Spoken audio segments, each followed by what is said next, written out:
Une chronique 12. Voici ceux qui se rendirent auprès de David à Tsiklag, lorsqu'il était encore éloigné de la présence de Saül, fils de Ki.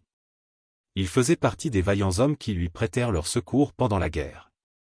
C'étaient des archers, lançant des pierres de la main droite et de la main gauche, et tirant des flèches avec leur arc. Ils étaient de Benjamin, du nombre des frères de Saül. Le chef Achiézé et Joa, fils de Schéma, de Gibéa, Jeuziel, et Pélet, fils d'Azmavet, Beraka, Jéhu, d'Anatoth, Jishmaéja, de Gabaon, vaillant parmi les 30 et chefs des 30, Jérémie, Jachaziel, Joshanan, Josabad, de Gedéra, Élusaï, Jérimoth, Béalia, Skemaria, Skephatia, de Haroph, Elkana, Jiskija, Azarel, Joézé et Jachobim, Koréite, Joéla et Zébadia, fils de Jérocham, de Gedor. Parmi les Gadites, des hommes vaillants partirent pour se rendre auprès de David dans la forteresse du désert, des soldats exercés à la guerre, armés du bouclier et de la lance, semblables à des lions, et aussi prompts que des gazelles sur les montagnes. Ézé, le chef, Abdia, le second, Eliab, le troisième, Mishmana, le quatrième, Jérémie, le cinquième, Ataï, le sixième, Eliel, le septième, Joshanan, le huitième, Elzabad, le neuvième, Jérémie, le dixième, Macbanaï, le onzième. C'étaient des fils de Gad, chef de l'armée, un seul, le plus petit, pouvait s'attaquer à 100 hommes, et le plus grand à 1000. Voilà ceux qui passèrent le Jourdain au premier mois, lorsqu'il débordait sur toutes ses rives, et qui mirent en fuite tous les habitants des vallées, à l'orient et à l'occident. Il y eut aussi des fils de Benjamin et de Juda qui se rendirent auprès de David dans la forteresse.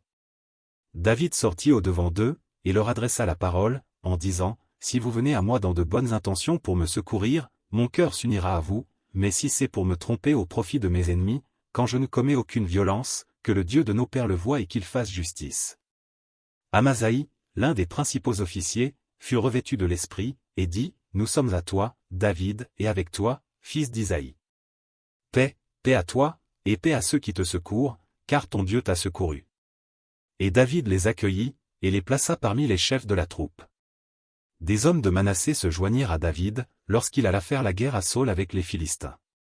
Mais ils ne furent pas en aide aux Philistins, car, après s'être consultés, les princes des Philistins renvoyèrent David, en disant, « Il passerait du côté de son maître Saül, au péril de nos têtes. » Quand il retourna à Tsiklag, voici ceux de Manassé qui se joignirent à lui, Adnash, Josabad, Jédiaël, Mikaël, Josabad, Éliu et Tsiltaï, chefs des milliers de Manassé.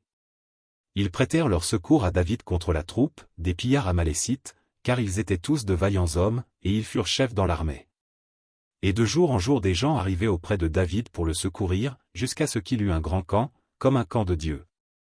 Voici le nombre des hommes armés pour la guerre qui se rendirent auprès de David à Hébron, afin de lui transférer la royauté de Saül, selon l'ordre de l'Éternel. Fils de Juda, portant le bouclier et la lance, 6800, armés pour la guerre.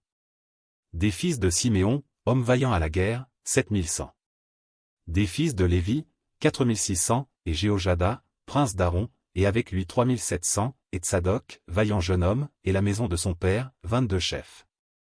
Des fils de Benjamin, frère de Saül, 3000, car jusqu'alors la plus grande partie d'entre eux étaient restés fidèles à la maison de Saül. Des fils d'Éphraïm, 20 800, hommes vaillants, gens de renom, d'après les maisons de leur père. De la demi-tribu de Manassé, 18 000, qui furent nominativement désignés pour aller établir roi David. Des fils d'Issachar, ayant l'intelligence des temps pour savoir ce que devait faire Israël, 200 chefs, et tous leurs frères sous leurs ordres. De Zabulon, 50 000, en état d'aller à l'armée, munis pour le combat de toutes les armes de guerre, et prêts à livrer bataille d'un cœur résolu. De Nephtali, 1000 chefs, et avec eux 37 000, portant le bouclier et la lance. Des Danites, armés pour la guerre, 28 600. D'Azer, en état d'aller à l'armée et prêts à combattre, 40 000. Et de l'autre côté du Jourdain, des Rubénites, des Gadites, et de la demi-tribu de Manassé, avec toutes les armes de guerre, 120 000. Tous ces hommes, gens de guerre, prêts à combattre, arrivèrent à Hébron en sincérité de cœur pour établir David roi sur tout Israël. Et tout le reste d'Israël était également unanime pour faire régner David. Ils furent là 3 jours avec David, mangeant et buvant, car leurs frères leur avaient préparé des vivres.